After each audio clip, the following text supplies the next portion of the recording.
This is my full story of exposing the tactics and frauds of bank scammers. Last week, my banking app notified me that a large amount of my money had just been spent on Facebook. Now, I don't even have an active Facebook account, so I knew that wasn't legit. I reported the transaction as fraudulent to my bank, and received a message from the support team that their fraud investigation people would be in touch. 2 days later, I received a text message from a sender ID that matched my bank's name, saying someone from their fraud team would contact me about a direct debit. I was already waiting for the fraud team call, so when a call came through from someone who said they were from my bank's fraud team and wanted to discuss recently reported fraudulent transactions, I believed they were kosher. Also, I was traveling at the time, so I was distracted. I confirmed my mobile number, my name, my date of birth and my address. And how much was in my account. Mr. Scam, which is what I'm calling the chap who called me, then started talking me through the process of protecting my account. Well, that's what he said. What he was actually doing was setting me up for the next stage of his scam. He said my card had been cancelled, and when I looked in the app, it was, but the real fraud team could have locked it at any point following my disputed transaction report, and that a new one would be sent out. Mr. Scam sounded exactly like professional call center workers rattling off a script they've run through 10,000 times before tend to do. Lots of assurances that it happens a lot and the bank would do everything they could to sort it out. Don't worry at all, he said comfortingly. Don't worry, we'll make sure you're protected. We take our customer security very seriously. Standard corporate bullshit phrases including, "This call is being recorded for training and quality purposes," and grammatically incorrect usage of yourself, commonly misused as a formal mode of address in the customer support environments. Accurately describing some of the processes involved in investigating and preventing this kind of fraud. Yeah, this was one Oscar-worthy scammer.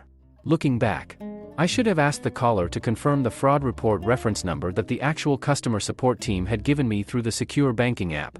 That didn't even occur to me. I should have called back on my bank's official fraud reporting number, which I might have done if I hadn't been traveling at the time and late for a dinner engagement. He asked if I'd given out my banking details or passwords to anyone. No, I said I work in data protection, so I'm very careful about who I give that sort of information to. How he must have chortled. Anyway, I asked if he could call back the next day as I wasn't in a position to start doing bank account admin things right then. Which apparently was fine, because the fraud support team worked 24/7. Yeah, right. At the time I thought, wow, great service. Now, it occurs to me that I'm not nearly super rich enough to be accorded that level of dedicated customer support by a corporate entity. He gave me his name and told me it was important I only spoke to him, as he was assigned to this particular case. Okay, yeah, that should also have been a red flag. Sigh. So, the next day, Mr. Scam called back, but I was in a conference so I missed the call. Then the day after, I got another text message from a sender ID that matched my bank's name, saying that my account was being placed under a higher level of protection. Then another text saying your new bank account number and sort code are number and code, and confirming the senior manager's name as being the name that Mr. Scam gave me. He called again, and told me that several direct debit setups had been attempted, but that the bank's fraud detection systems had blocked them. He reeled off details of transactions that had allegedly been attempted but stopped by the system, and wanted to confirm that they were in fact fraudulent. I mean, yeah, he'd obviously invented them to make his "I'm from the bank and I'm here to help" routine sound more convincing, and claimed the reason I hadn't had any notifications was that they'd been detected and blocked right away. I don't know whether transactions that have been algorithmically blocked as potential fraud would necessarily be notified to the account holder. Seems like they should be. I can see from our fraud monitoring systems that there are 2 devices logged into online banking with your credentials, he said. One of them is an iOS device that would be your phone, right? The other is a Samsung tablet. Do you know what that device might be? When he'd called previously, he'd asked me what device I was using for the banking app under the pretext of trying to work out how my card details could have been scammed for the fraudulent transaction. I'd forgotten that I'd actually told him I was using an iPhone, so I believed that he could see the logged-in devices. That's definitely not implausible.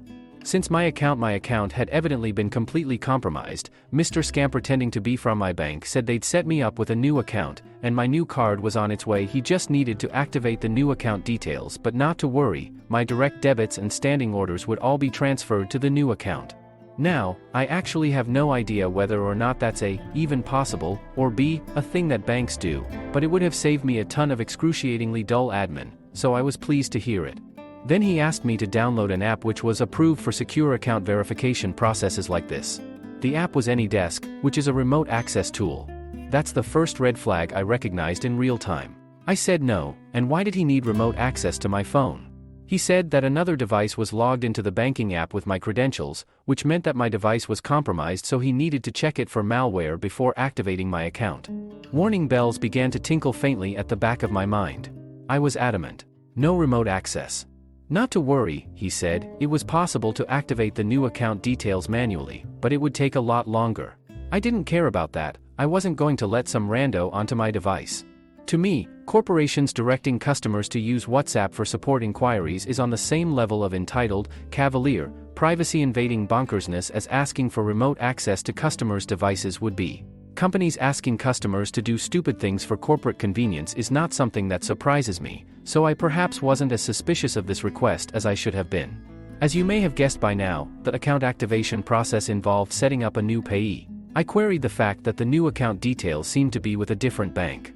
Oh, that's a security measure, he said. Because there's another device logged into the banking app which you say isn't yours, so this is to disguise the new account details and stop them from being compromised too. I mean, that sort of made sense to my exhausted post-conference, travel-addled brain. I was primed to believe I was talking to a legal representative of my bank, and I really didn't enjoy the thought of going through all this palaver again if my new account info was compromised. Down in a locked basement, my subconscious was yelling and screaming that the sort code of the new account was much too dissimilar to the one on my present account. I'm no expert on financial systems, but I do know that a sort code contains identifiers for the bank it's assigned to and the issuing branch.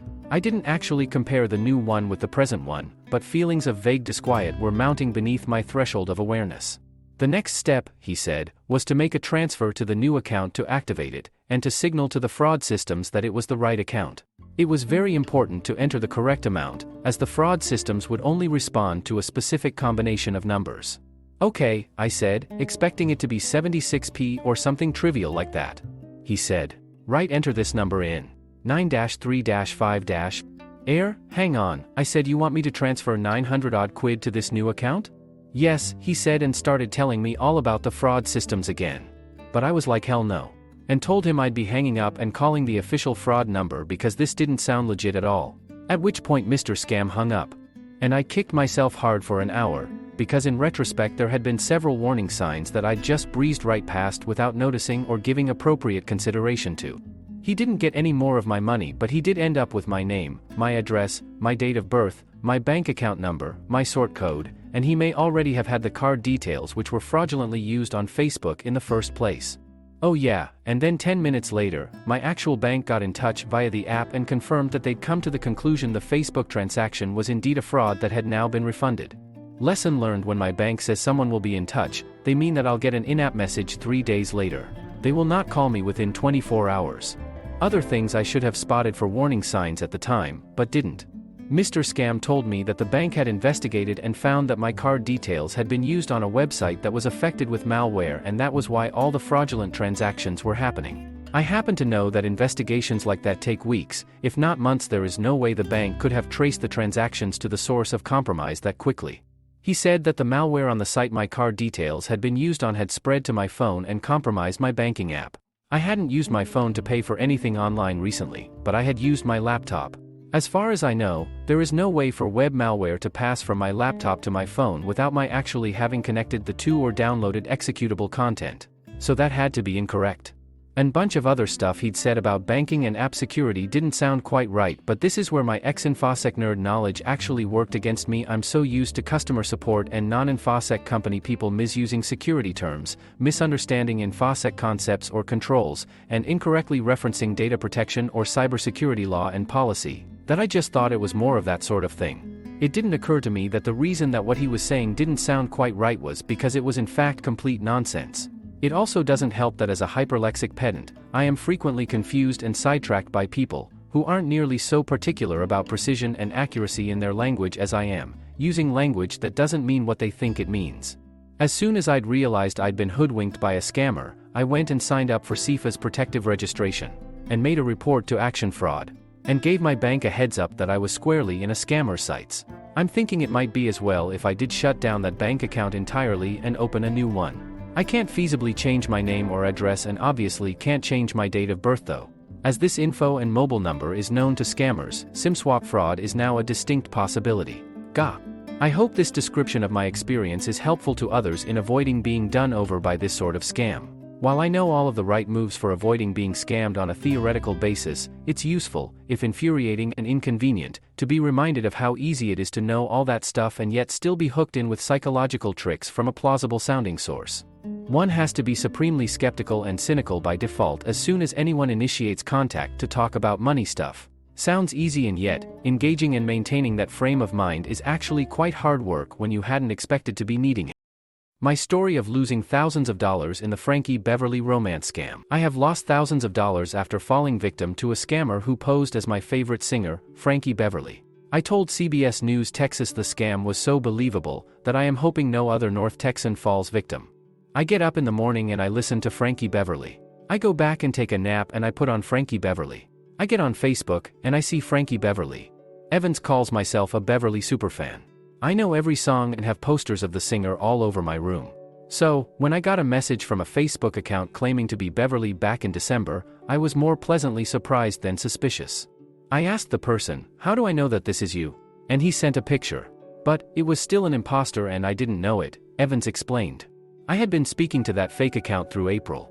The scammer sent me pictures and AI-generated voice messages and even sent me a marriage proposal. The scammer eventually asked me to send them money for Beverly to do a personal meet and greet with me and my elderly mother in Texas. I ended up giving the scammer thousands of dollars with the promise that I would get the money back. I then received an email from Beverly's real media team that there was a scam going around, preying on his biggest fans. My heart was broken, I was shattered.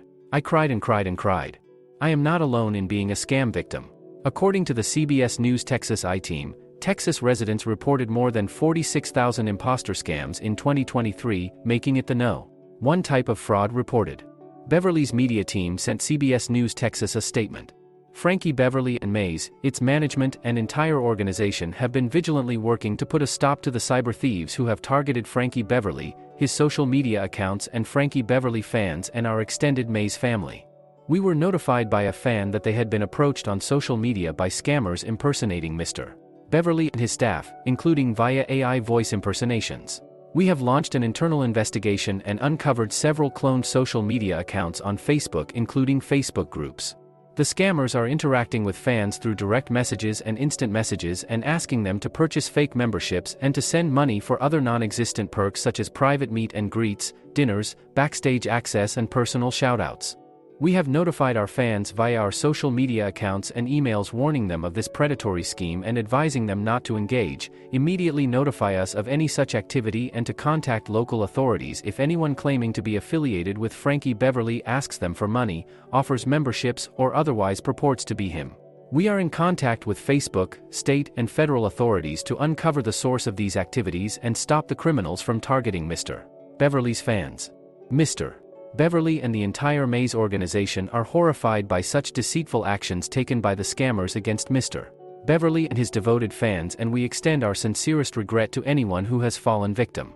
Evans, I am still Beverly's #1 fan and hope my story is a warning to others.